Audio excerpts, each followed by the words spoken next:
Welcome, everyone. We're just going to give people about a minute to get into the room, but we'll be starting shortly.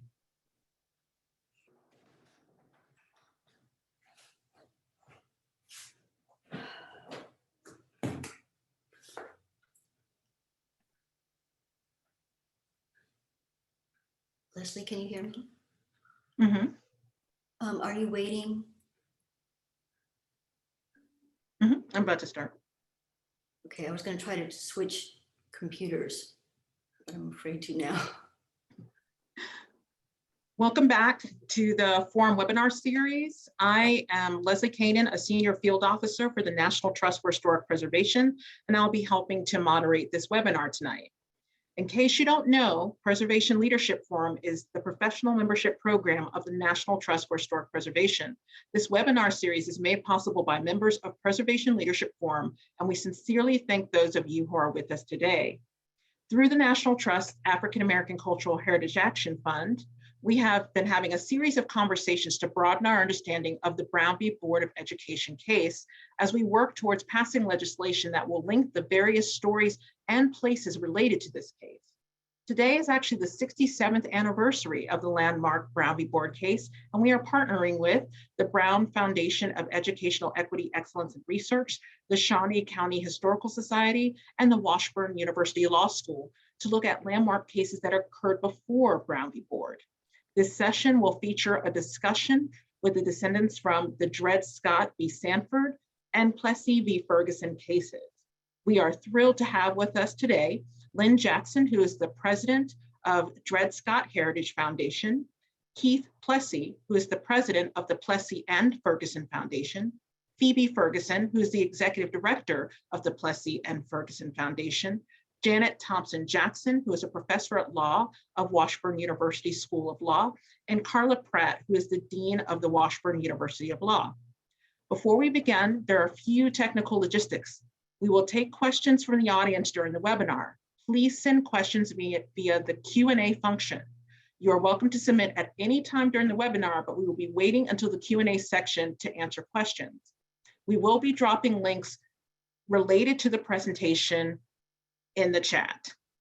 Following the program, we will send out a recording of today's webinar directly to the email you used to register. And finally, all forum webinars are archived in our forum webinar library. Closed captioning is available, and you can enable it through the live transcript button. And now I would like to turn things over to Dean Carla Pratt. Thank you, Leslie. I just want to welcome all of our guests here this evening. My name is Carla Pratt, and I serve as Dean and Professor of Law at Washburn University School of Law here in Topeka, Kansas. We are delighted that you've joined us this evening. Washburn University was founded as Lincoln College after the Civil War to celebrate the end of slavery and educate all people, including the recently freed slaves. So we're one of the few institutions that has never discriminated on the basis of race in educating people or on the basis of gender, and I'm very proud of that. I want to thank Cheryl Brown Henderson for her longstanding partnership with Washburn University School of Law. We've worked with the Brown Foundation going back to 1989, and I'm really excited for this evening's program and look forward to hearing from all of the speakers. But I feel really cheated that we don't get to do this in person, so I hope that we'll get to host you here in Topeka one day soon. Welcome, everyone, and thank you so much for joining us.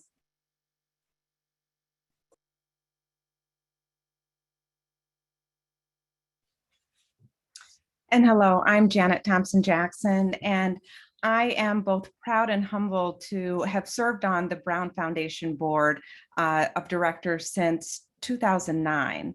And on behalf of the board, I want to say just a few words about the foundation.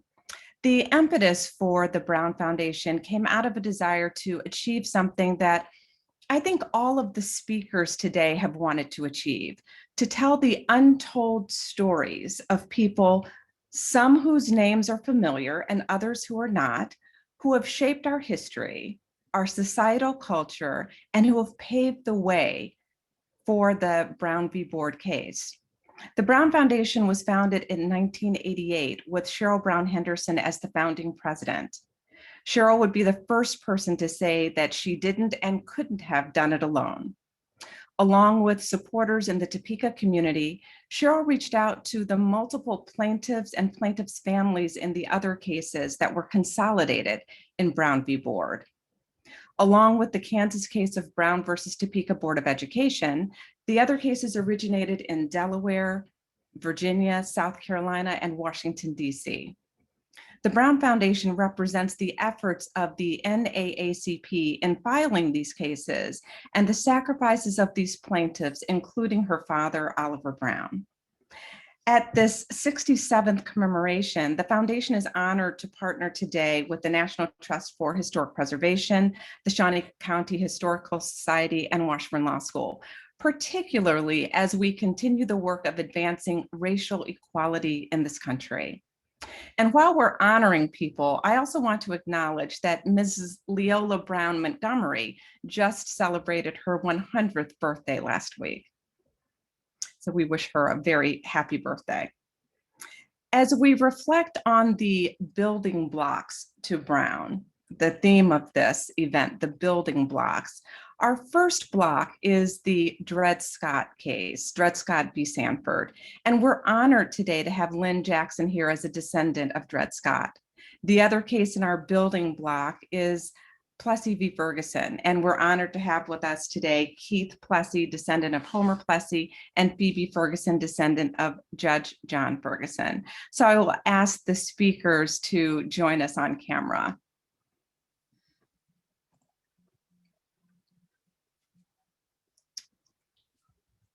All right.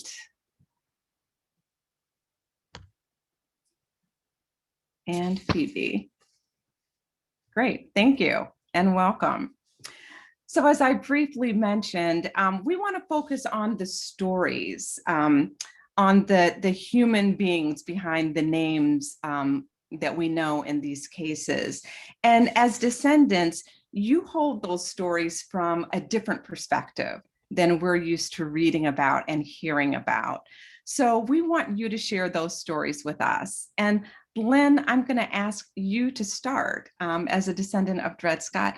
Tell us your story. Thank you so much, Janet. And thank you to Cheryl Brown and the Brown Foundation. I'm very proud of you, Cheryl. And also the 67th anniversary is a milestone. Every year is a milestone. So we're happy to be here and celebrate with you. Before Brown, the impact of Dred Scott. This is his story. Next. Dred Scott, I call him a civil rights pioneer because really a lot of things started when his case came to light. And before that, it was business as usual, but things really changed. Around 1799, he was born, and he chose the courts instead of resistance based on long-term standing of a precedence that he had because he felt he did have the right to sue him in court. So this is his story. Dred Scott was from Virginia. He was born on the plantation of Peter Blow, and Peter Blow had 11 children. After some years, he decided to leave and move forward to try some new things. He ended up in Alabama, in Huntsville and Florence. Dred Scott actually was born almost at the same time as Nat Turner.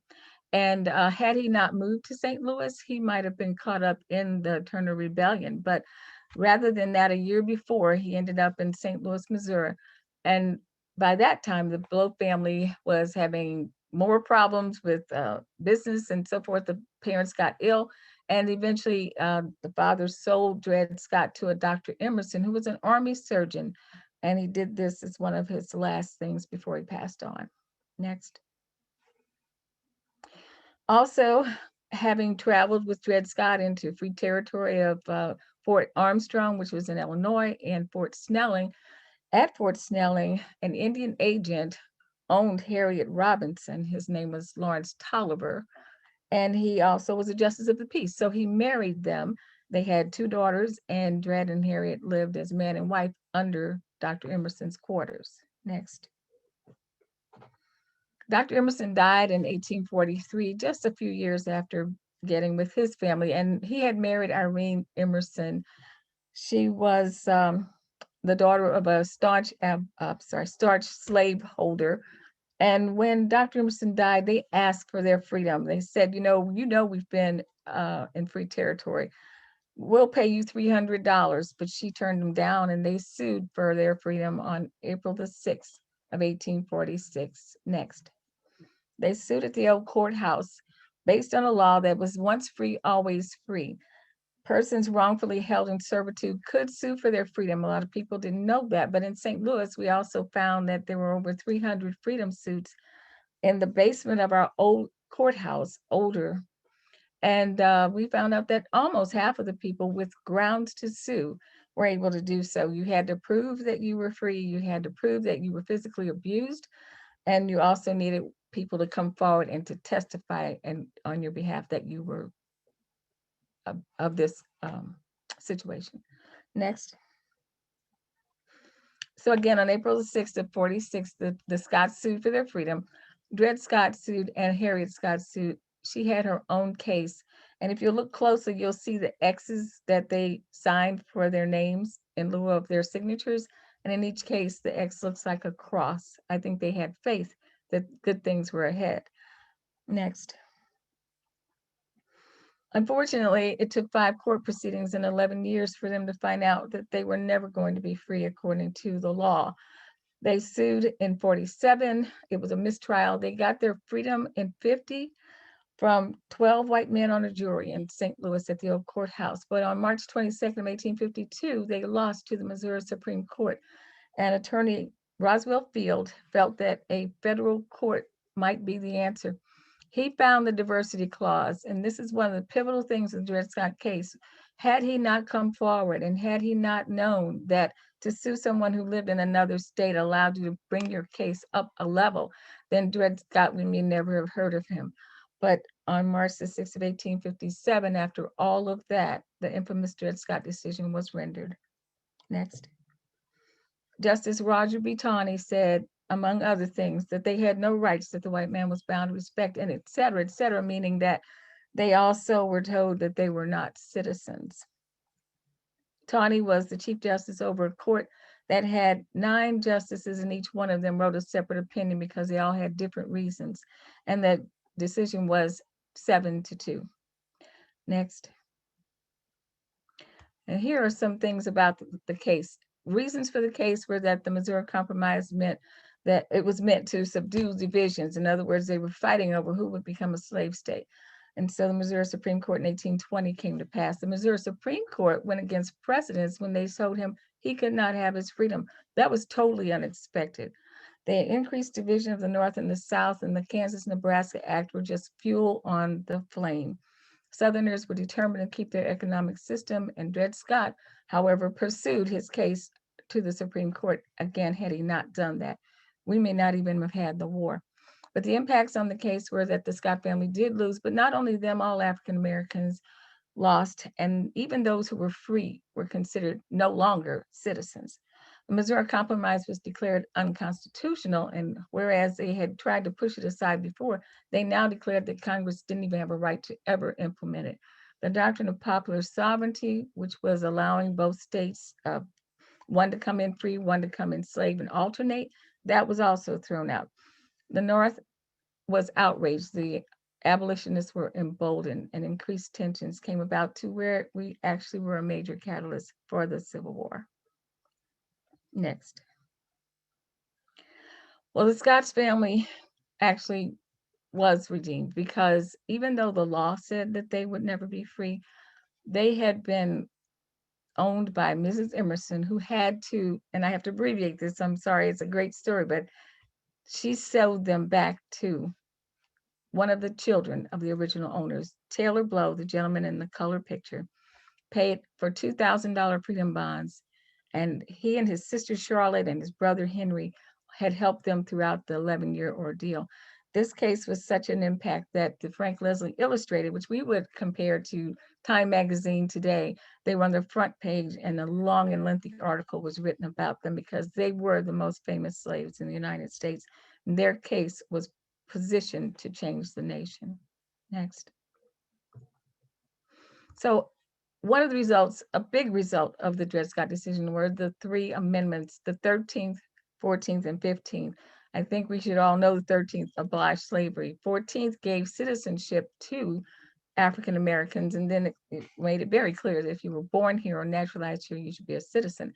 However, the 14th Amendment was also that which essentially overturned the Dred Scott decision.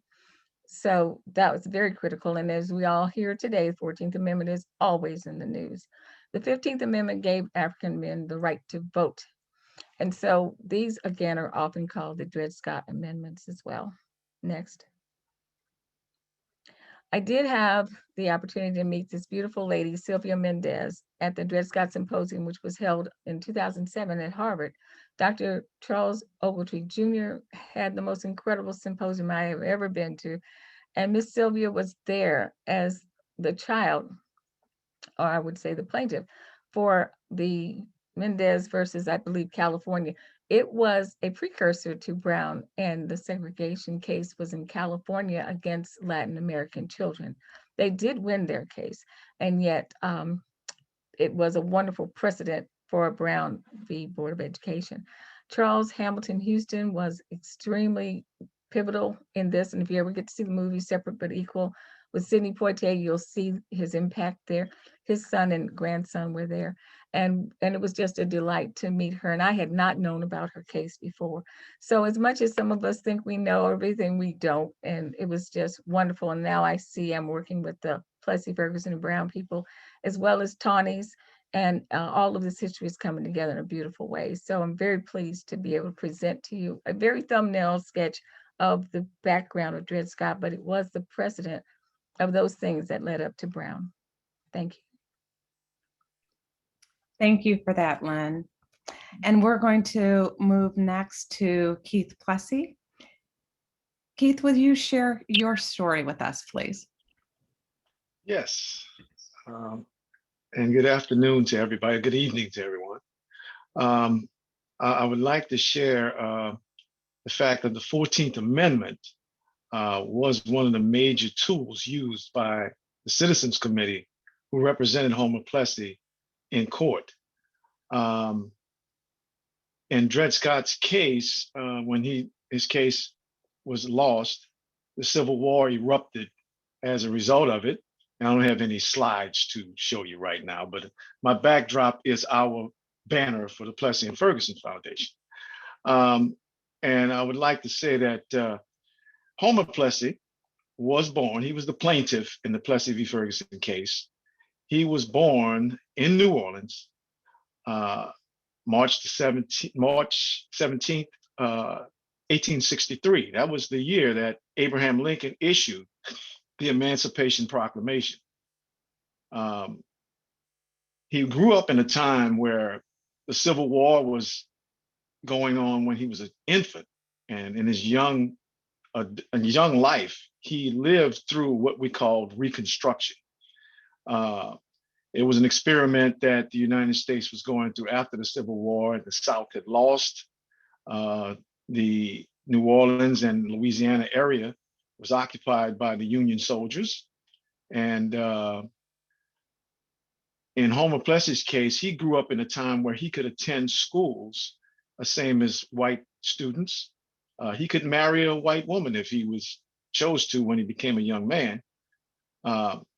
But in his neighborhood, he was what you call, they were free people of color. His neighborhood, his father, matter of fact, his father Plessy, and this is a fact that, people would think the name there were a lot of activists in the Plessy family, but they were not. They were carpenters. Homer Plessy's father was a master carpenter, and he died when Homer Plessy was about 6 years old, and he was taken in by a family of the name of Dupart. Victor Dupart was his stepfather, who married his mother, who was widowed at the time. And Victor Dupart was an activist. He was a former Civil War hero, and he was a role model for Homer Plessy. And had not Homer Plessy's father died an untimely death, he would have probably been a carpenter instead of an activist. but his calling was to go out and try to do as many good things as he could in the community. One of the things he did before he volunteered to become the plaintiff in the Plessy v. Ferguson case was he was an activist working with schools to keep the schools open for the Black children when the gains from Reconstruction were beginning to deteriorate. And in the South, the Hayes-Tilden deal was made, and the troops were withdrawing from the South. And as that happened, there were many laws that were coming about to take away the rights that African Americans had gained from the Reconstruction era. And when Homer Plessy became a young man, he marched out into the neighborhood to fight these different laws that were changing. He met a group of people called the Citizens Committee. These gentlemen had already, when 1890 rolled around, the Louisiana legislature adopted the Separate Car Act, which mandated separate accommodations for Black and white passengers on trains. And Homer Plessy was the second test case. I know that the famous case Plessy v. Ferguson bears his name, but a gentleman by the name of Daniel Dadun was the first test case. His case embodied interstate travel on those trains. So he won his case. And in Homer Plessy's case, it was intrastate travel in Louisiana. And the law was written for the state of Louisiana. And you can go to the next slide if you like. The laws in Louisiana stated that you had to sit in a different train car. And the East Louisiana Railroad was part of the plan to get rid of the separate car law. They had meetings with the Citizens Committee, and they had agreed that Homer Plessy, when he approached that train, he wouldn't be accosted. He would walk up to that train station, purchase his first class ticket, and go to his seat on the East Louisiana Railroad train. When he was approached by the conductor and the arresting officer, C.C. Kane, and they asked him, was he a man of color? He replied, yes, and he was going to ride to Covington on that train. Well, they removed him from the train, and in a way, he was protected because in those days, it was so bad. The violence was so bad in those days. Just 1 year before Homer Plessy rode that train, which was June 7th, 1892, in 1891, there were a group of Italian citizens who were arrested for the murder of the chief of police, Mr. Hennessy. And these guys were convicted and were in jail, but when the case came before the courts, they beat the case and they were acquitted. And before they were released, a mob went into the jail, pulled these gentlemen out of jail, hung them, shot them from ropes as they hung in Congo Square. And this type of climate was around when Homer Plessy was going to challenge this law in 1892, 1 year later. The impact of it was amazing because the wharf where he interrupted the train was the Press Street Wharf, known for the cotton press, where all the cotton was processed. So when he interrupted the train on that day, it was attention all around the city of New Orleans on what he did. And they also did it in defiance to get the attention of the party of Lincoln, which the convention was going on in Minnesota that year. And they wanted to have them raise an eyebrow for the case. He was removed from that train and safely brought to jail, where he was taken care of as far as his bail.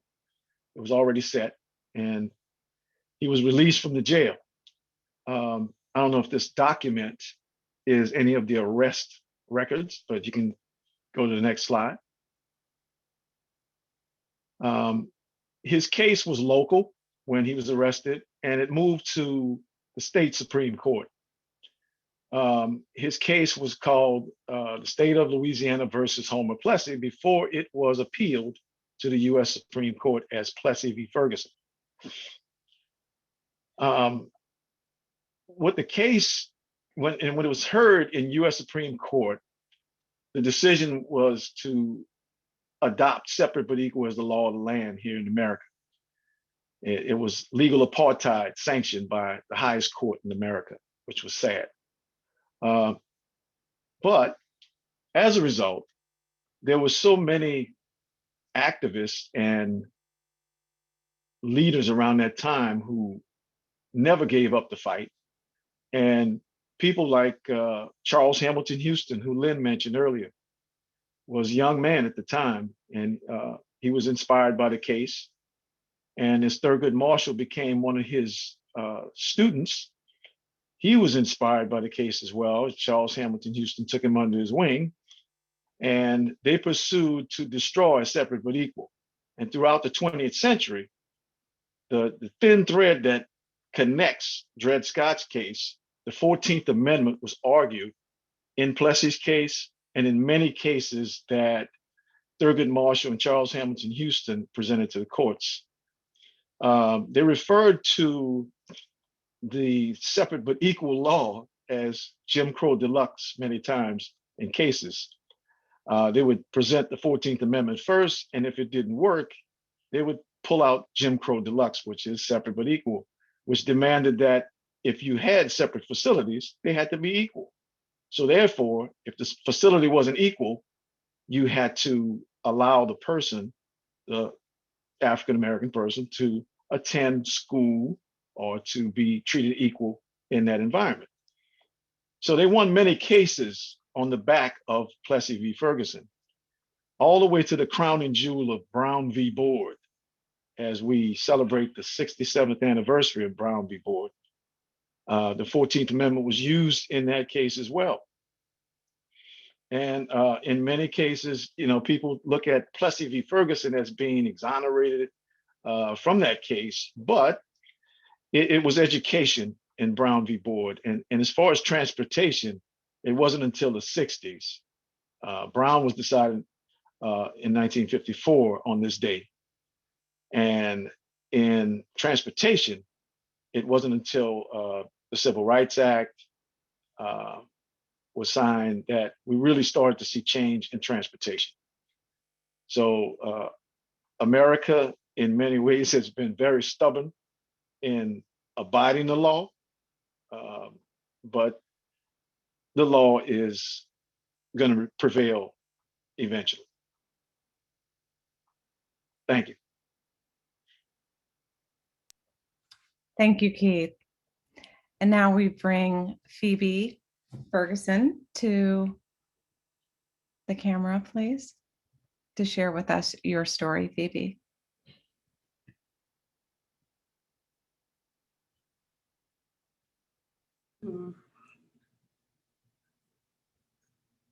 It's not letting me start the video. Oh, the host, okay. There we are. Okay. Hi.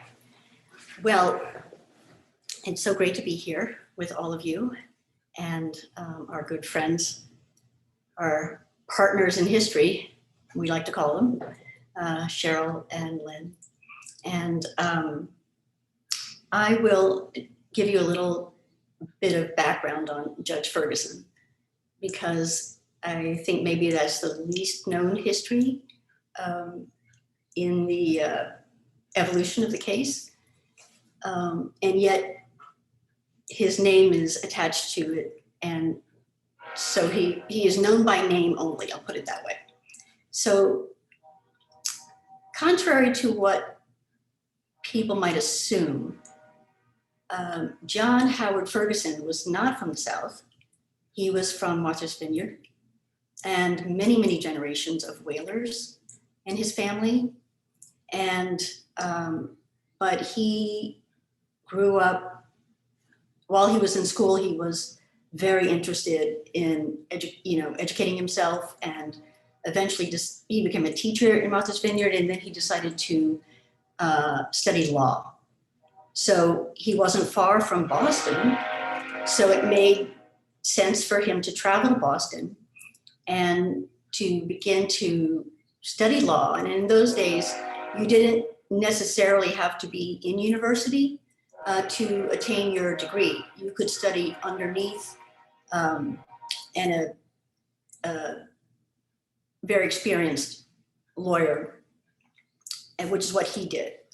And he studied under a lawyer in Boston whose name was Hallett, and he himself had an interesting background, part of which was that, I will say at times, he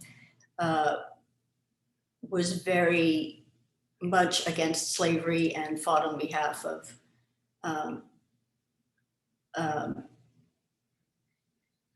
people seeking their rights, not necessarily slaves, but he was an abolitionist. I will say that that later changed. So if you're looking up this history about Hallett, it's confusing. But in the late 1850s and early 1860s, this is where he was.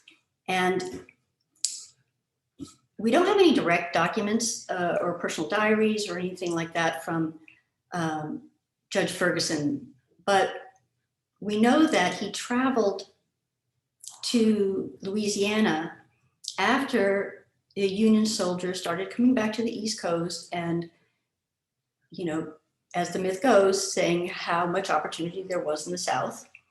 And he immediately, in 1865, traveled to New Orleans. It's, you know, I look at the details of thinking to myself, well, that's interesting. He made a decision not to join the Union Army while he was in Boston during those years. Everybody else was pretty much joining up. Why didn't he? But anyway, he came down to New Orleans, and within a year, he marries T.J. Earhart's daughter, Virginia. T.J. Earhart was a very outspoken abolitionist in New Orleans, maybe the most outspoken abolitionist. But Ferguson's agenda was to hang out a shield and start be a lawyer, which he did. But he very quickly realized that New Orleans was very different than Boston. We had a completely different set of rules down here, which is that prostitution was okay, that gambling was prolific, and he really felt that this was abhorrent, and he was going to make it his mission to get rid of gambling and prostitution in New Orleans. So he followed that trail for a while, but he also got very much involved with Louisiana politicians who were anti-lottery, hence anti-gambling, and got on their coattails for a very long time. And it's just really hard to say what he was thinking during the years of, let's say, 1868 and 1890. He was appointed to the district court in 1892, July of 1892, after Humble Plessy was arrested. And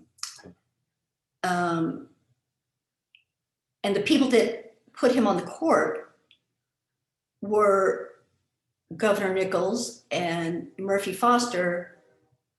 And Governor Nichols he was governor, but then Murphy Foster became governor right at this crux in 1891, 92.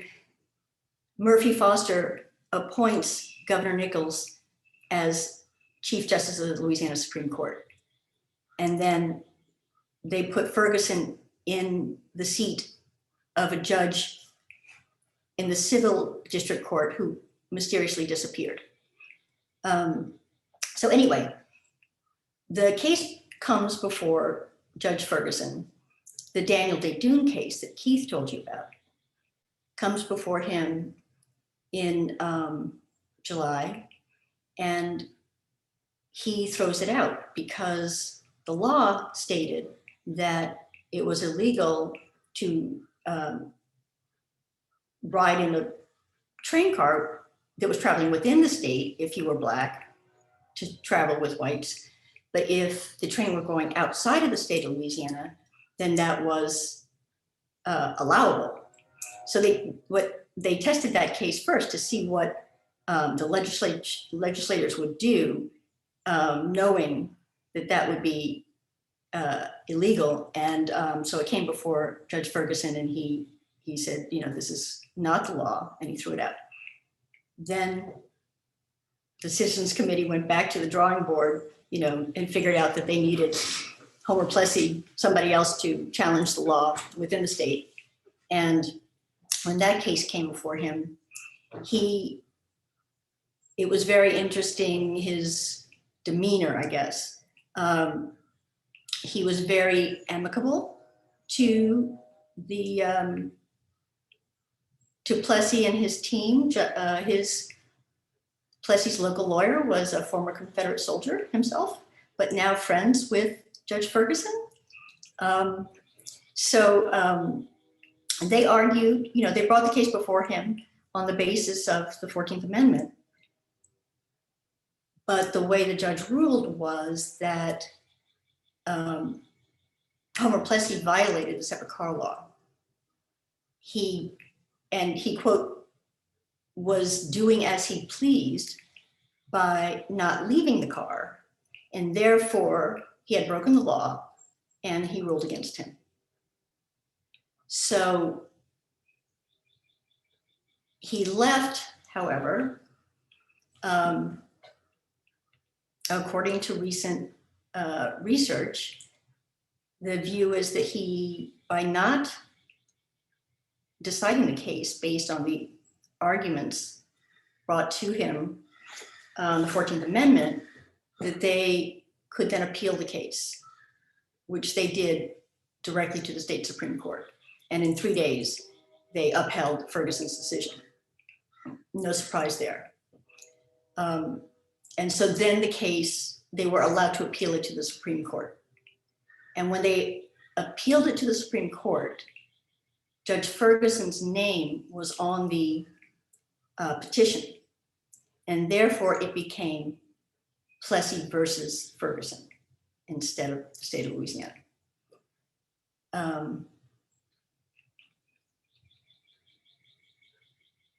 So basically, then it gets tried in the Supreme Court 4 years later in 1896, and again, the lawyers for Homer Plessy argued the case on, from 3 or 4 different angles when they felt like they were not making progress. So it was, certainly the 13th and 14th Amendment. It was, how do you determine what race someone is when have 1 drop of Black blood, and who's to say who determines that? Is it the conductor? Is it a judge? Is it, so, but ultimately they worked their way around all of it. And there was a 7-1 decision. 1 judge was not there against Plessy, by basically saying that the 14th Amendment was never meant to be granted in a legal case. I mean, it was only meant to be granted in sort of business and legal arenas, but not in social life. So the court was saying they couldn't be the arbiters of what states what states did with their laws, how they decided whether or not people could ride together on a car or in a public accommodation of any sort. So they just passed the buck, and as they have done many times since, basically interpreted the 14th Amendment with their own opinion of it. And that's how we've seen this many times before. So the path to the promise of the 14th Amendment goes on. And that's where we are today. Okay.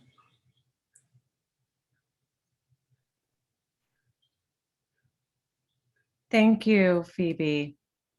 You're welcome. And, we knew that this was going to go quickly, but we do have time for some questions. And we have some Q&As that are, there is a Q&A box located at the bottom of your screen. We do have some questions that have come up, and I actually would ask for the three panelists, the three speakers, to appear on the screen, and we're going to throw out a few questions in the time that we have, and people can continue to write questions in the Q&A box as well. So one question that I think a lot of people are wondering is, and you've given us such good information, I should start there. Thanks to all of you, because I think that it's always so interesting to hear information beyond what we're reading in the case and have an understanding of the people behind the stories. And so you've been able to give us that. And there are lots of things that we could dig into. One question that I think a lot of people are wondering, though, is how did you discover that you were connected with these people in history? Can each of you just say a little bit about how you made that discovery and how that kind of informed the work that you're doing now? Okay, I'll start. I found out that somebody very important was in our family when I was about 4 years old, because there was this big event at our old courthouse and my dad played Dred Scott. But as I grew older, I found out that one of the nice surprises is that my father and one of his sisters were actually babysat by Dred Scott's daughter. So the link to the family never broke, and it was consistent throughout our family line. And we just always knew, and the people in our neighborhood always knew. And so, yeah. Thank you. And Keith, how about you? Yeah. My screen is frozen. I don't know why, but anyway. we can see you and hear you. Okay, you can see me. Okay, all right. Well, in elementary school, and I'm trying to think, Leslie told me her mother attended the same school I did in elementary school in New Orleans. But at Valina C. Jones School, one of the schools that we have, as we formed the foundation, we mark spots around the city. And Jones School is one of those places where we've placed an historical marker, how they say it. But anyway, at the school, I was not very interested in history at all. And I was an artist, young artist, and liked to draw everything I saw. And when teachers were talking about the Plessy v. Ferguson case, I would draw some pictures and not listen. But eventually, one of my teachers pulled me to the side and said, "Look, your name is spelled just like Homer Plessy."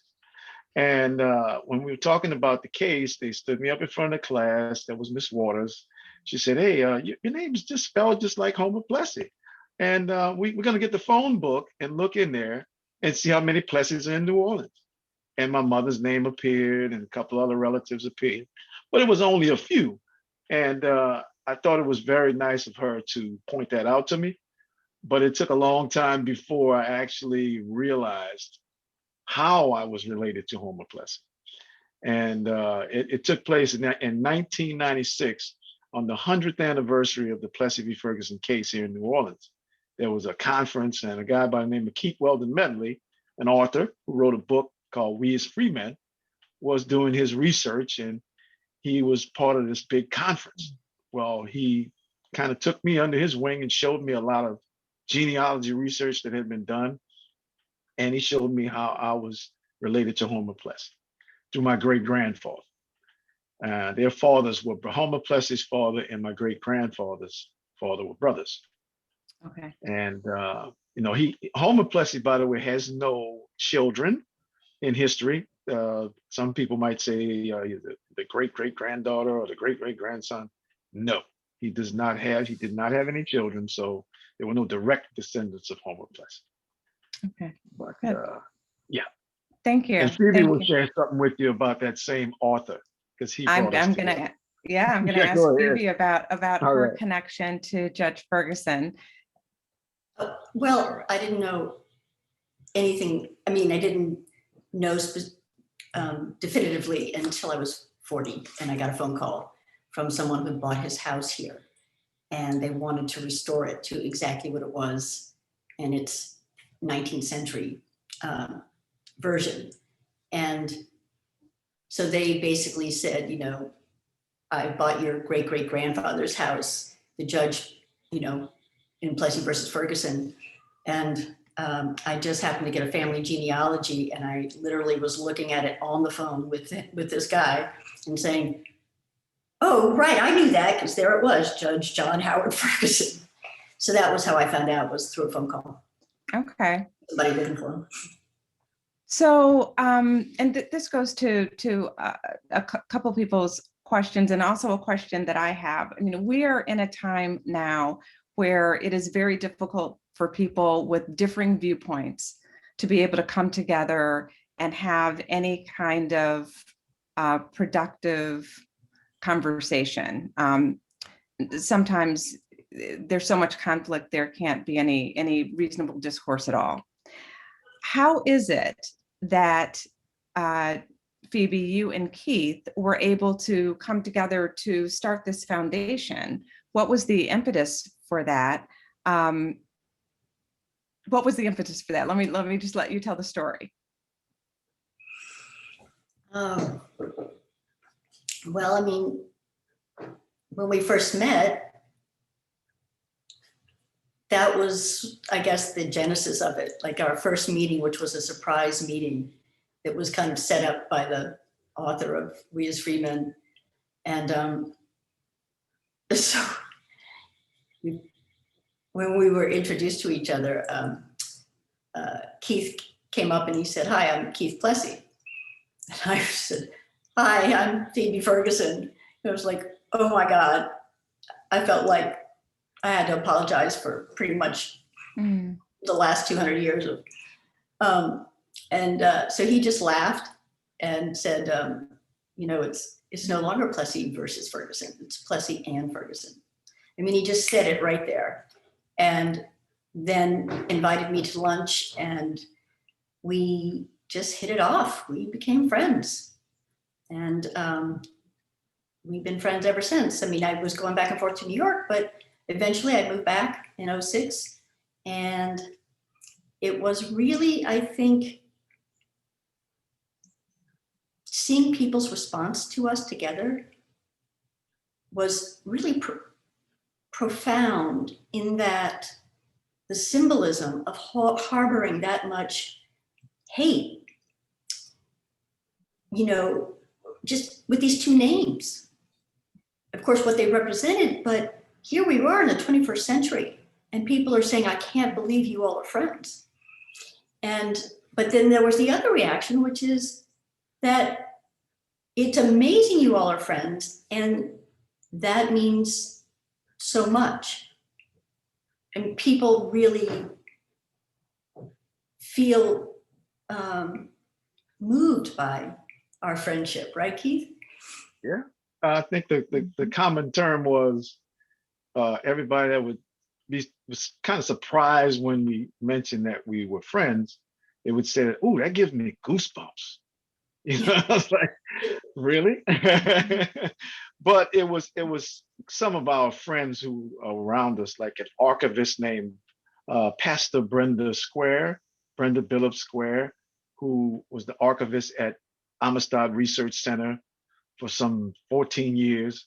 And she really talked to both of us about the significance of our meeting and just being friends. We were satisfied with that, but they wanted to encourage us more to form some type of foundation to do some work around reconciliation. And I would say Lynne has been a big help in that area because Lynne experienced a arranged reconciliation with the Tony family. And Phoebe and I had what you call a natural reconciliation because we just automatically, the apology came out, the acceptance of the apology, the forgiveness, the whole thing happened in one instant.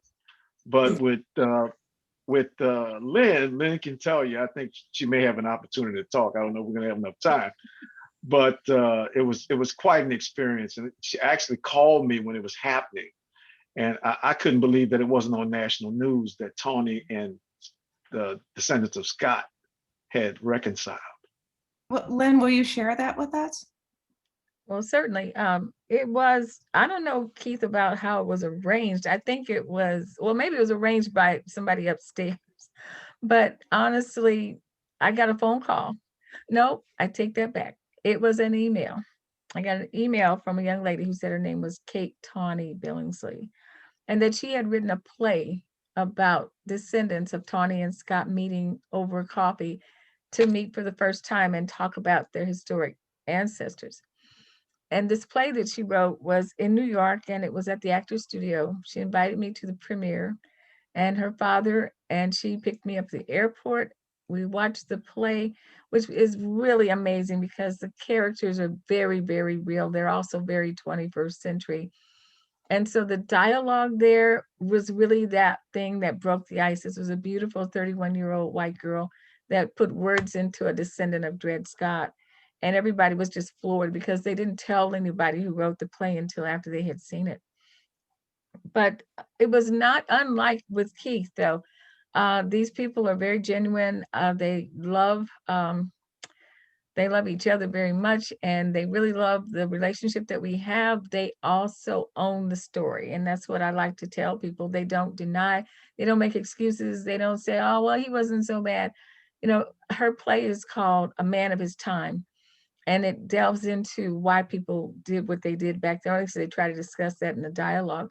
And so we have been working as Scott and Tawny, not as a foundation, but Scott and Tawny. And I can't even tell you how many programs we've had, but they, as well as Phoebe, Cheryl, and Keith, are all part of Dred Scott Presents Sons and Daughters of Reconciliation. And that's what it's really all about. You know, we are not our ancestors who were in the 1800s. We are here today trying to make a difference. So to that end, the work that I've done and that our foundation has done is reached the ear of the Daughters of the American Revolution. And I now have 3 medals from them: the Medal of Honor, the History Medal, and Women in History. And so we're very encouraged. And I think this is what keeps us fueled, is that we're seeing responses to the work of sharing our histories, and then people get to share them back. But the play was that thing that brought us together. And I always tell people, I thought it would take years for me to meet them and kind of talk them into, come on, we can figure this out. And they found me. So it's beyond us. I think it's a little beyond us. Well, those stories make me very hopeful in this time, again, when we are so challenged to have any constructive dialogue, when so many people are challenged to have constructive dialogue around issues of race and different viewpoints. It is hopeful listening to the 3 of you. There are a lot of great questions in the chat. Leslie, I don't know if we have time for another one before we need to wrap up. Let's take one more. Let's take one more. All of you mentioned, I think, I know Keith and Phoebe, you talked a lot about the 14th Amendment. And there's a question here: the path to the 14th Amendment's promise continues, Keith, you said, or maybe Phoebe said that. To all the panelists, where are we on that path today, and how can we move forward toward fulfilling that promise? Well, I'll just jump in real quick, and because I know we're running out of time, but I've had the privilege of being in 3 documentaries at least that talk about the 14th Amendment, and they share and express. 14, the movie talks about Dred Scott, Kim Wong-Ark, and a Latino young lady, Vanessa, telling how America has viewed citizenship throughout the decades. The other one is Amend, which is on Netflix now. We did a short blurb in there because they found out about Scott and Tony. And the other is A More or Less Perfect Union, which talks about the Constitution. And obviously the 14th Amendment is just, throughout all of it. So I think where we are today is that we're willing to look at it, we're willing to talk and write about it, and we're willing to examine it. And until we come to an understanding that the Constitution is for everybody, and if we really want to go back to the founding fathers and take them at their word, then we really shouldn't have a lot of dialogue about what the 14th Amendment means. But that's not happening. And so we continue to express it in however we're given the platform and however we're given the opportunity, because every day brings a new challenge about it. And yet it is what it is. It is citizenship, and it should be left to that. We shouldn't be trying to redefine it. Yeah. Phoebe, can you add to that? Sure. I think what is so important about, I'll answer someone else's question, I'll try to in this, about learning these 3 cases is that you, in the process, you really learn about the framework of the Constitution, what its meaning on the face of it is, how it can then be applied or not applied, and to whose benefit. And then what is important is to look at,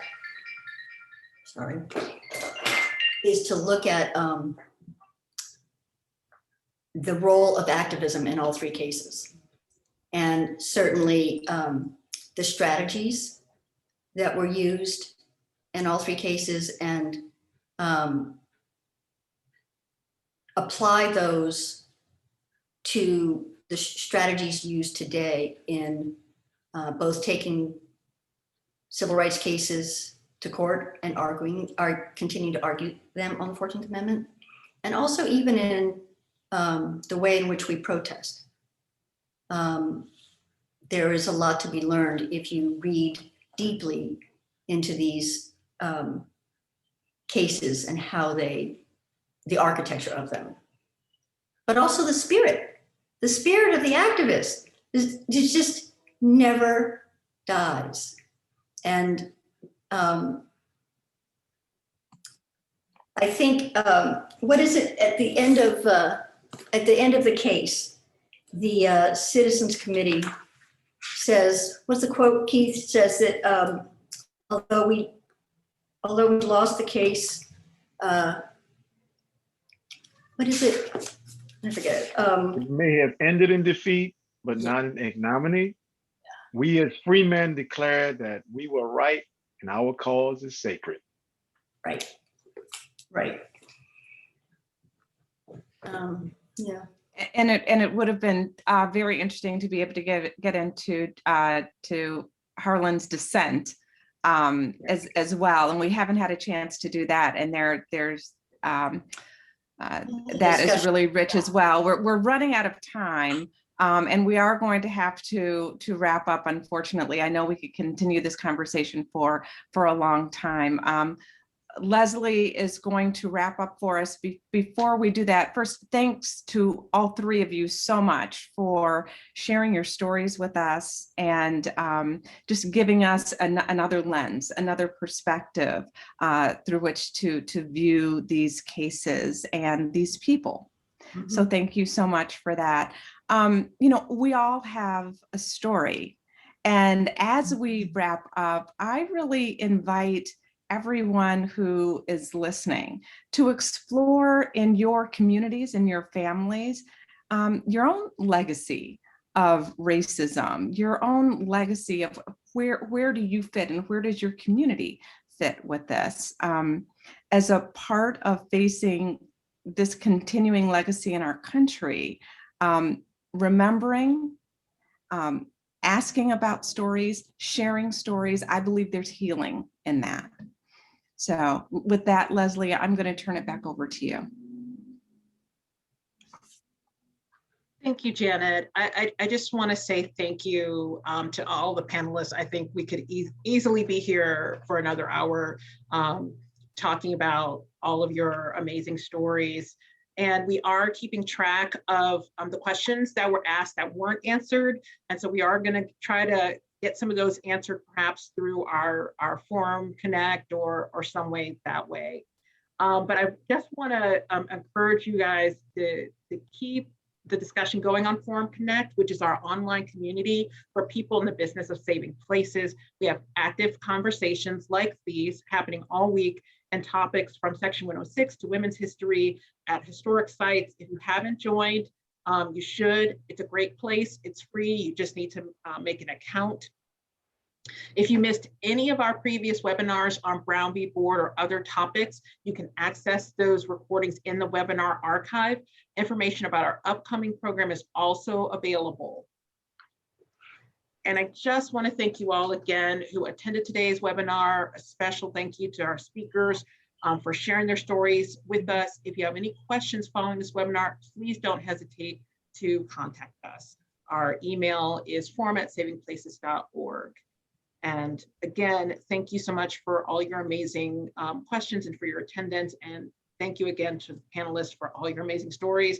I feel like we need to talk again. So I'll email you guys after this and see what we can do. Okay, Thank you. thank you so much.